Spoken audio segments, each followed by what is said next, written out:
Hey, Latin 4. It's time to do some Livy. This is Livy 124, and so it's the beginning of the story of the Horati and the Curiati. If we were all together, I would have given you a one-page version from review 4 in level 1, and I just had it printed out, and I would have been like, all right, translate this today, and you guys would have been like, oh my god, this is so easy, there's no subjunctives, and then I would have given you the Livy. Upon which it's based, largely so that you could see, in fact, that it's an adapted text. A lot of what you had in your reviews were from Livy. So here we are on Livy 124. We'll see how far I get into it, and there you go. You should have it on that PDF, and it's got all kinds of notes for you. It's one of my favorite stories. So here we go. And so it happened then in both armies, there were triplet brothers, disparate neither in age nor in manliness. It is well enough agreed that they had been the Horati and the Curiatii, and nearly no other ancient story is more noble. However, in this famous story, there remains an uncertainty of which people were the Horatii of the two, and of which people were the Curiatii of the two. So in other words, what society did they belong to? Authors on both sides ponder the issue. However, I find more with the issue who call, or more like credibility, with those who call the Horatii Romans. My mind is inclined that I follow them. So, on one side there's this, and on this side there's that. But I see more people doing this, so I'm going to do this. When the kings agreed that the triplets should fight each other for his country with arms, then from where victory is, authority to rule shall be granted, they agreed. Okay, so both of the kings are, getting ready to fight, and they're like, whoa, it's got triplets each side. Let's just let them do it. Whoever wins, they rule everyone. Nothing was objected against. The time and the place were agreed upon. Prior to them fighting, a treaty was entered between the Romans and the Albans on the following terms, and that the citizens of whichever people should be victorious in this battle would govern the other people with a good peace, or with a just peace. So this is going to be the fight, and then afterward we all have to agree. Some treaties on some terms, some treaties are made on some terms, other treaties are made on other terms. Otherwise, they are all made in the same manner. Then in the following way, we believe that the treaty was made.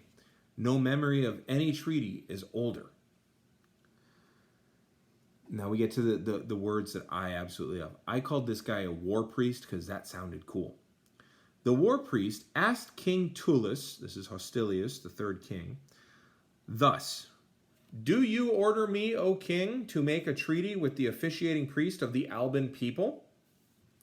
And with the king ordering, the priest said, I demand you, O king, I demand from you, O king, sagama, in other words, or sagmina, 8 sacred herbs. The king then said, go and pick out the pure ones. Okay, so it's this ceremonial thing, right? Do you so order? I do so order, therefore. It's kind of like Irish people at a dance. They'll never actually ask each other to dance. You just come up and go, are you dancing? And then the girl will say, well, are you asking? Well, sure, I'm asking. Well, then I guess I'm dancing. And that's just kind of how it works. So do you, king, do this? I do, in fact, do this. Do you do this? Yes, I do, in fact, do this. Okay, now I need these things from you. Go and pick these ones. Okay. The war priest brought pure herbs of blades of grass from the citadel. Afterwards, he asked the king thus, King, do you make me the royal messenger of the Roman Quirines, my implements, and my comrades? The king responded, so far as it may be done without my deceit of the Roman people of Quirites, I do make it so. The war priest was Marcus Valerius. He made Spurius Fusius, the officiating priest, by touching his head and hair with the sacred scrub brushes, or the sacred grass or herbs, so basically a smudging, The officiating priest is created to officiate by sacred oath, that is, to make a treaty. And it was done with many words, which, since they were spoken in a long formula, it is not worth the effort to repeat it. So here you have an historian going, oh yeah, here's the primary document, but let's not bother. Let's just move on. We all know that the Federalist Papers said. And then it finished. Then, with the conditions recited, He said, he being the priest, "Listen, Jupiter. Listen, officiating priest of the Alban people. Listen, you Alban people. As these conditions have been recited from first to last, first these tablets, or from the wax in good faith, the Roman people shall not violate these conditions first.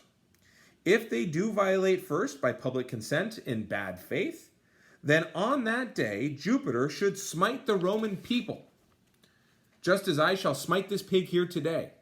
By the way, there's a pig here today. "And smite them with so much force, since you can, and since you are so much stronger." He's telling Jupiter, So strike us dead if we violate the terms of the treaty. When he said this, he struck the pig with a sacred piece of flint. Now, flint is a very sharp rock, and this particular one was the treaty-making flint, I guess.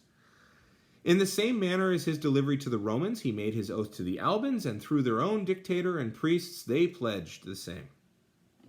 So that's the end of 124. Okay, we've sacrificed 2 pigs. We've said, "So help me," by Jove.